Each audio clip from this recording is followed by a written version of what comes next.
These players weren't fast, didn't dribble past defenders, didn't score loads of goals, and yet they dominated world football. But how was that even possible? Today, you're going to discover some of the most bizarre and brilliant playing styles football has ever seen.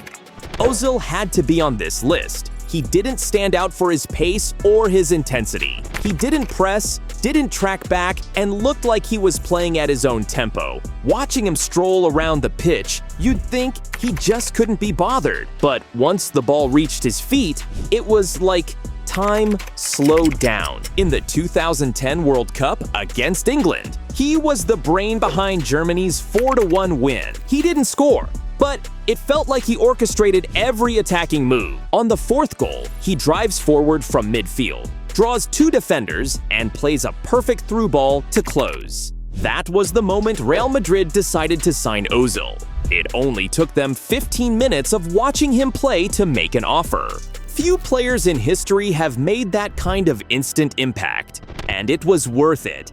He played a key role in winning 3 major trophies with Real: 1 La Liga, 1 Copa del Rey, and 1 Spanish Super Cup. Beyond the silverware, Özil had more assists than Messi in a full season, 25 in 2010/11. He led La Liga in assists twice, even while playing with Cristiano Ronaldo, who dominated the ball and the spotlight. In the Premier League, he registered 19 assists in a single season for Arsenal, the second highest total in league history, only behind Thierry Henry. Today, a player like Özil would be smothered by the system. Managers don't want a free number 10 anymore. They want intensity, pressing, and defensive work. If Özil were 20 today, he'd probably be turned into a support midfielder and lose what made him special in the first place: the ability to think 1 second ahead of everyone else.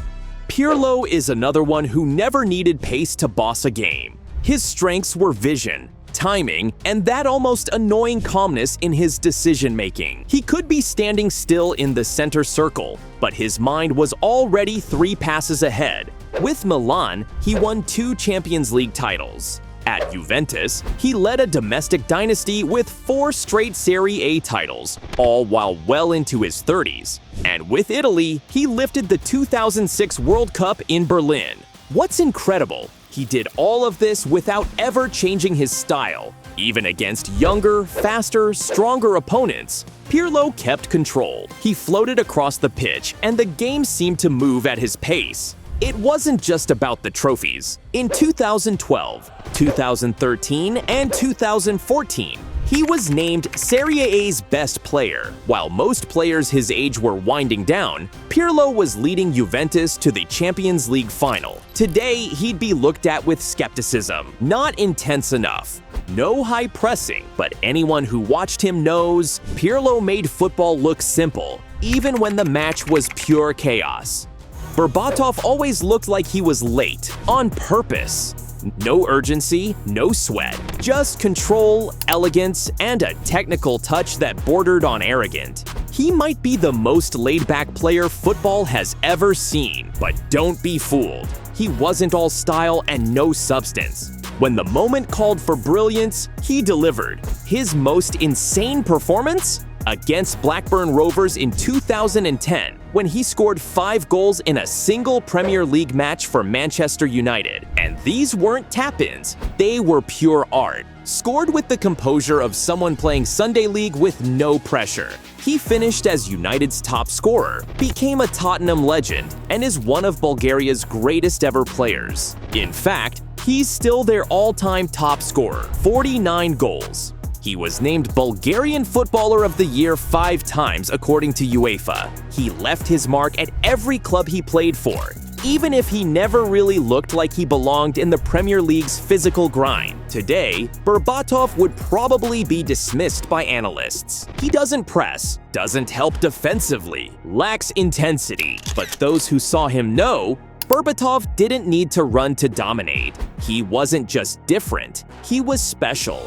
If you only watched the game on TV, you might not even notice him. But if you focused on what happened between the highlights, there was Sergio Busquets, always 1 second ahead. While Iniesta and Xavi worked their magic in attack, Busquets was behind them, keeping everything under control. The invisible conductor of a ballet. In the 2011 Champions League final against Manchester United, Busquets bossed the midfield like a veteran playing with a stopwatch instead of boots.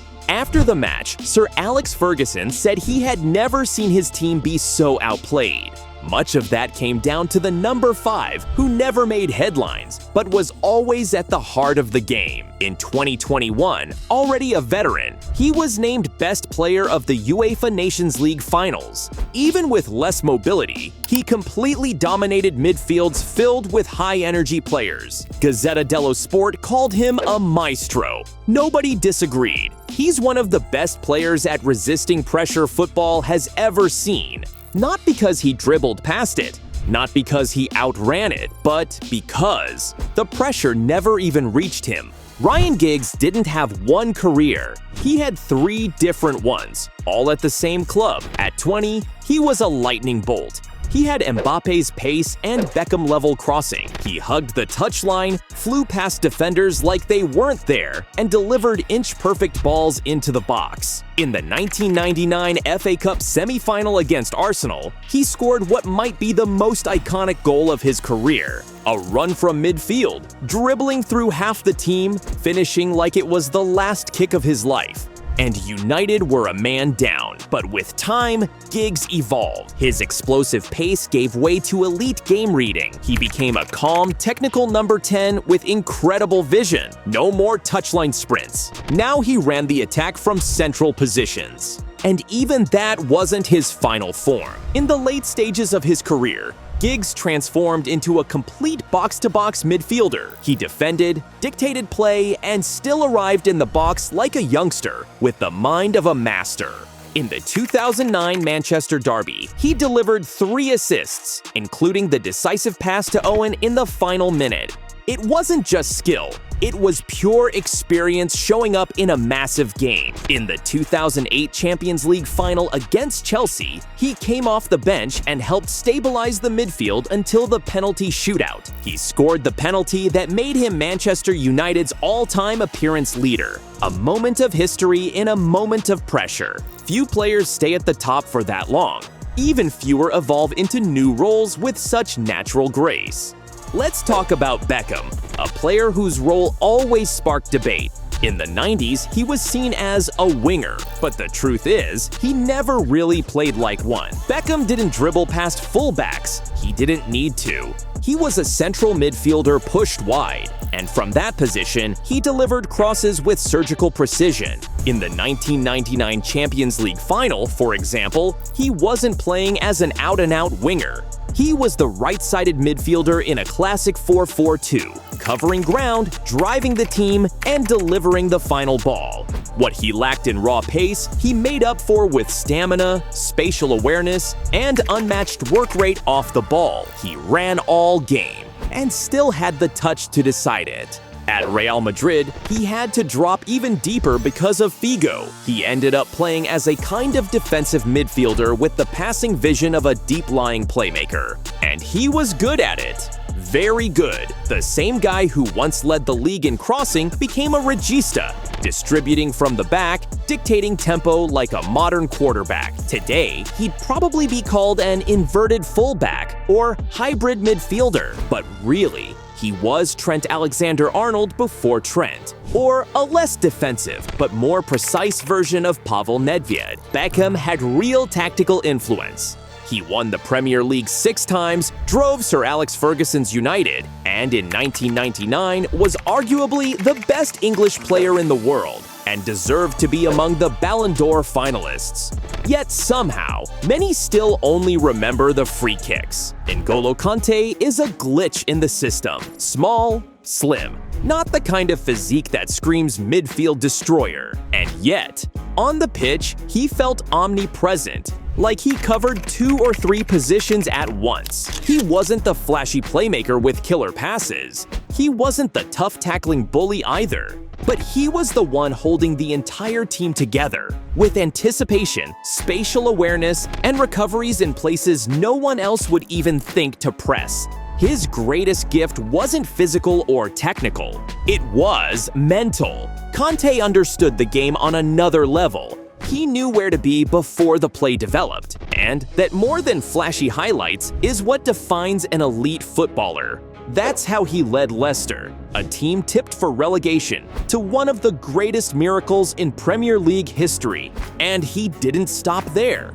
At Chelsea, he did it again, winning the Premier League all over. But maybe his peak came in the 2021 Champions League campaign. He was named man of the match in both legs against Real Madrid, and again in the final versus Manchester City. In an era where midfield is the most tactically demanding zone, he dominated it. Without chasing headlines, without showboating, just pure consistency and intelligence. What's most shocking is that, even after all that, no copycats emerged. Kanté is one of those players who doesn't leave a successor. Because what he brought to the game went beyond any position label. He redefined the working-class midfielder and made it the core of championship teams.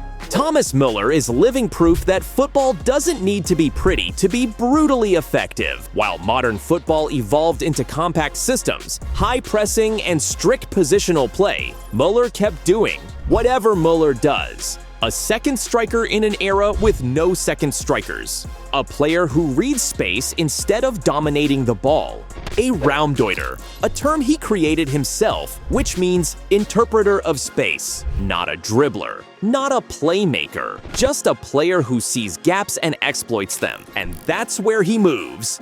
Quietly, surgically, until it hurts. The best way to understand Müller? Rewatch Bayern vs. Barcelona 2020 UCL quarter-final. In a team filled with peak Lewandowski, Gnabry, Davies, Alaba, who was man of the match? Thomas Müller. 2 goals, 1 assist, and everything looked easy.